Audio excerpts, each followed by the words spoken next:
Bienvenue dans ce 52e épisode de Fantaisie au petit déjeuner.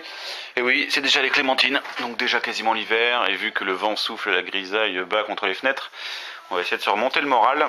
Bon, la semaine dernière, l'heure était à l'intellectualisme, à la fantaisie ambitieuse, littéraire et élitiste, entre guillemets.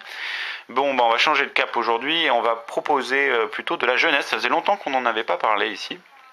Il était temps d'y remédier.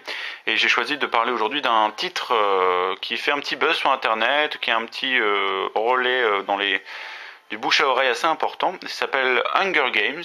L'auteur est une américaine, elle s'appelle Susan Collins et c'est publié il y a quelques semaines à peine aux éditions Pocket Jeunesse. Et je pense que ça va être un des gros cartons de cette fin d'année et de Noël en l'occurrence. Pourquoi Parce que ça marche très bien. Alors l'idée est toute simple. En fait, je vais expliquer un peu le cadre avant, puis je vous raconterai l'histoire. Le cadre, en fait, on est dans un roman de dystopie, donc c'est une anticipation un peu négative. On est aux États-Unis, dans un futur plus ou moins proche. Et dans cet univers, en fait, les États-Unis n'existent plus. Il y a eu des catastrophes naturelles diverses qui ont rasé le pays. Et le pays s'est reconstruit autour d'une capitale qu'on appelle d'ailleurs le Capitole, qui se trouve au cœur des Rocheuses. Et autour de ce Capitole, de cette région, il y a ce qu'on appelle les 12 districts, chacun étant destiné à une production particulière. Il y a le district de la sidérurgie, il y a le district des mines de charbon, il y a le district de l'agriculture, celui de la pêche, etc., etc. Et en fait, ces districts sont complètement subordonnés au Capitole, ils sont surveillés, contrôlés, quasiment maintenus entre eux, et personne n'a le droit de se déplacer de district en district. Les ressources produites servent uniquement au Capitole et pas du tout au district même. Donc voilà, c'en est vraiment un système dictatorial, militaro-autoritaire. Il faut dire aussi que par le passé, il y a eu une guerre entre les districts et le Capitole. Le Capitole a vaincu les districts, et d'ailleurs il en a même fait disparaître un, puisqu'il y avait un 13e district qui a été rasé complètement. Et aujourd'hui, pour maintenir la population sous sa main de fer, en fait, le Capitole a instauré ce qu'on appelle les Hunger Games. Et c'est en fait le même principe que quand dans le mythe de Thésée le Minotaure, avec les otages grecs qui sont envoyés au roi Minos pour servir de pâture au Minotaure. Là, c'est un peu le même concept, c'est-à-dire chaque année, il y a une loterie qui est faite. Et chaque année, les districts doivent envoyer un garçon et une fille entre 12 ans et 18 ans aux Hunger Games, qui sont en fait des sortes de jeux de massacre, une sorte de jeu de gladiateurs télévisuel événementiel. C'est un énorme événement sportif retransmis partout dans les districts et au Capitole. Et en fait, c'est 24 participants, donc 12 garçons, 12 filles, 2 par district, qui sont en fait enfermés dans une arène.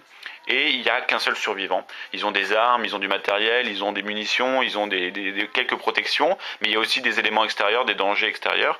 Et on regarde tout ça sur son petit écran, on les regarde se massacrer les uns après les autres, jusqu'à ce qu'il n'y en ait plus un seul qui sera le champion du Hunger Games de cette année, et qui, par sa victoire, apportera en fait richesse, abondance et nourriture à son district pendant une année, et lui-même aura le statut de champion, ce qui fait que chaque année il reviendra, non pas pour disputer ce titre, mais pour conseiller et contrôler les nouveaux participants, et lui-même aura un statut privilégié dans son district, il n'aura plus besoin de travailler, etc. etc.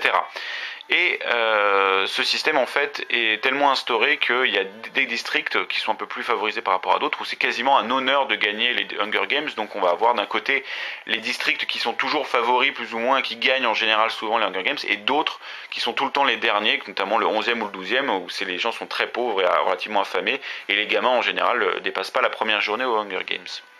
Voilà, dans ce cadre assez fouillé et plutôt très bien foutu, on va suivre notre héroïne qui s'appelle Katniss. Et Katniss, en fait, c'est une débrouillarde, c'est une chasseuse, puisque en fait, elle doit subvenir aux besoins de sa petite famille, sa mère et sa petite sœur.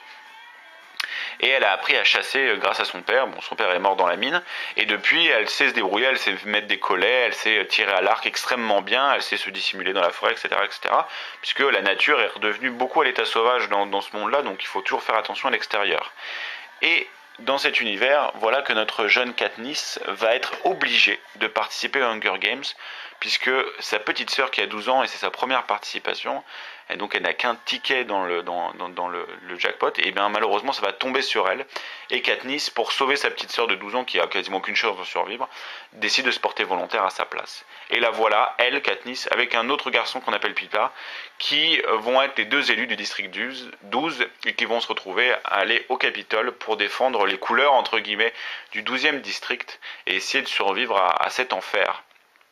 Et ce qui est très bien fait, c'est qu'on n'a pas que la survie lors du jeu, on n'a pas que le jeu de massacre après, bien sûr, c'est la majeure partie du texte, mais il y a aussi tout l'ensemble, puisque cet événement est un énorme événement sportif, comme je disais, forcé pour ça, parce que tous les habitants du district sont obligés de regarder le Hunger Games pour bien montrer que pour que le Capitole voilà, assure sa mainmise et montre à tout le monde qu'il contrôle la vie de chacun.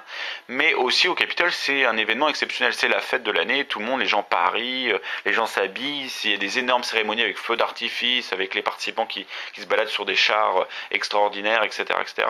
Ils doivent passer à la télé, convaincre le public. Donc il y a une sorte de, c'est un truc un peu bizarre puisque même pour notre héroïne qui a été forcée de participer, elle va devoir jouer le jeu de la séduction, devoir essayer de mettre le public dans sa poche, parce que si le public l'aime et l'apprécie, ils feront peut-être des cadeaux à notre héroïne pendant le Hunger Games, c'est des cadeaux qui pourront s'avérer essentiels à sa survie, etc., etc.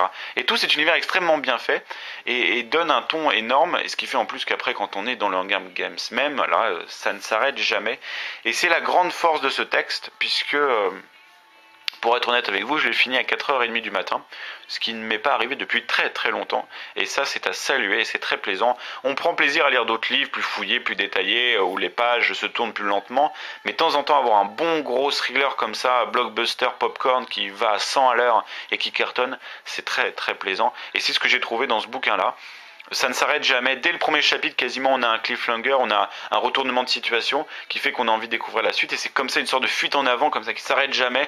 On est tout le temps précipité dans une succession sans fin d'épreuves, de carambolages, de trucs qui tombent sur la figure de l'héroïne, etc., etc., etc.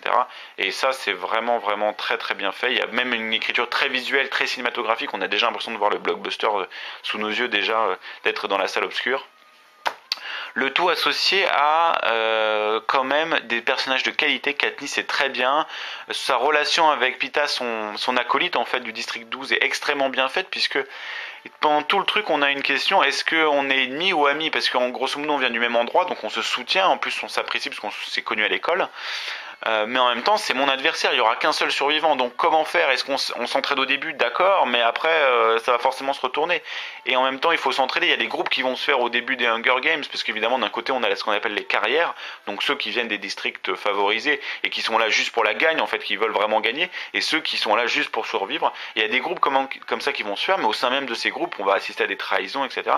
Bref, ça n'arrête jamais, et franchement, on peut le dire honnêtement, même si c'est pour la jeunesse, c'est assez violent dans le sens où l'héroïne va vraiment s'en prendre plein la figure. Les épreuves sont vraiment tordues, les gens meurent à la pelle, et c'est pas forcément édulcoré. Il y a vraiment des moments d'émotion très forts. Il y a un moment particulièrement émouvant, notamment dans le texte, et je trouve que c'est assez bien de ne pas prendre les gamins pour des idiots, et même si certains adultes pourront être un peu choqués par le côté finalement assez sombre, assez violent du texte, moi ça m'a plu, cette maturité donne un côté réaliste et prenant et émouvant, ce qui fait qu'on est vraiment attaché au destin de notre héroïne, et qu'à tout moment on sent que ça peut basculer, et que la fin est toujours, on est sur un fil du rasoir comme ça, et que même si c'est l'héroïne, on n'est jamais sûr à 100% qu'elle va s'en tirer. Ça, c'est vraiment bien fait. Et puis on peut aussi parler d'un univers qui tient la route, qui n'est pas non plus assommant, tout n'est pas balancé comme ça dès le début. Tout ce que je vous ai raconté comme ça pendant 3 minutes un peu lourdingue, j'en suis désolé. En fait, c'est amené de façon très intelligente dans le texte, qui fait qu'on découvre au fur et à mesure la spécificité de ce monde, mais tout est au service de l'action, de l'aventure, du suspense, et jamais au détriment. Comment dirais-je, le fond de l'histoire ne prend jamais le pied sur l'aventure et sur l'intrigue elle-même, et ça aussi, c'est vraiment bien fait. Bref, on a vraiment envie de voir la suite, on a vraiment envie de voir le tome 2. Même si, entre guillemets, celui-ci peut se suffire, on sent qu'il y a plein de questions laissées en suspens, et en plus, le 2 qui sort en février, qui s'appelle l'embrasement, il y a des pistes intéressantes, et on sent que ça va évoluer au-delà de ce simple Hunger Games. Il y a aussi plein de réflexions sur notre société aujourd'hui, le totalitarisme, et puis aussi le fait de ces jeux télévisuels de télé-réalité, où est-ce qu'on y va, avec des jeux comme koh évidemment. C'est intéressant, il y a une bonne réflexion. Bref, une des très très bonnes surprises de cette fin d'année. En rayon jeunesse, il n'y en a pas beaucoup, et ça nous change un peu des éternels Joe le magicien qui va à l'académie, qui va apprendre à devenir le super meilleur magicien. Ça fait du bien de lire un livre un petit peu plus mature, un petit peu plus punchy, dans la lignée de romans d'espionnage qui cartonnent comme Cherub. Je vous le recommande fortement pour vous-même, grand adulte, adolescent, qui que vous soyez derrière votre écran, ou même pour votre petit-neveu, votre petit garçon, mais votre petite fille aussi, parce que c'est une gamine, donc c'est vraiment unisexe. et de temps en temps, ça fait du bien. Voilà, merci de m'avoir écouté et je vous donne rendez-vous dans 15 jours. À la prochaine, merci.